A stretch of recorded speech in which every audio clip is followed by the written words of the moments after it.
Récemment, la législation belge a changé. Il n'est plus obligatoire d'avoir un diplôme de gestion de base pour se lancer en tant qu'indépendant. Que faut-il donc pour devenir indépendant? Dans cette vidéo, nous répondrons aux 5 questions les plus fréquemment posées par ceux et celles qui voudraient devenir indépendants mais qui ne mesurent pas encore bien le statut et les responsabilités qui l'engagent. C'est parti!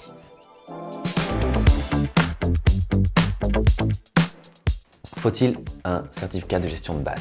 À Bruxelles, une réforme récente a supprimé cette obligation. À partir de 2024, il ne sera plus nécessaire d'avoir ce certificat.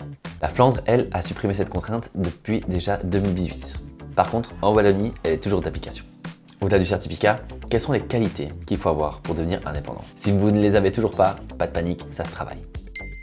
Tout d'abord, vous êtes déterminé. Ne devenez pas indépendant par dépit, mais par choix et par envie de vous investir à fond dans un projet qui vous passionne. Vous aurez besoin d'être discipliné et vous aurez besoin d'être organisé. C'est indispensable car vous allez devenir votre propre boss. Il va falloir oser.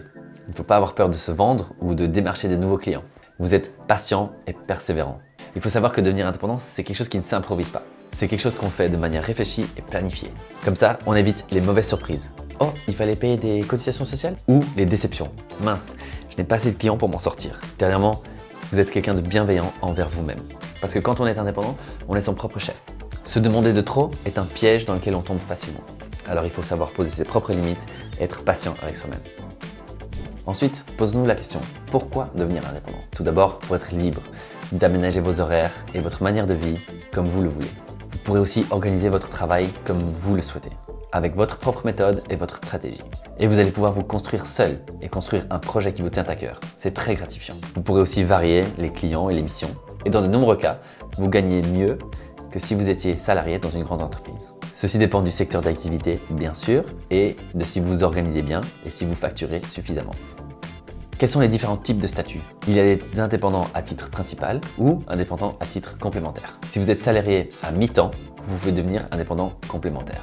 C'est une stabilité appréciée de beaucoup d'indépendants dans leurs premières années. Ensuite, vous pouvez devenir indépendant en personne physique ou en société. Tout ça dépend de vos revenus et de vos envies. En ce qui concerne les types de statuts, nous avons été beaucoup plus profonds dans ce sujet.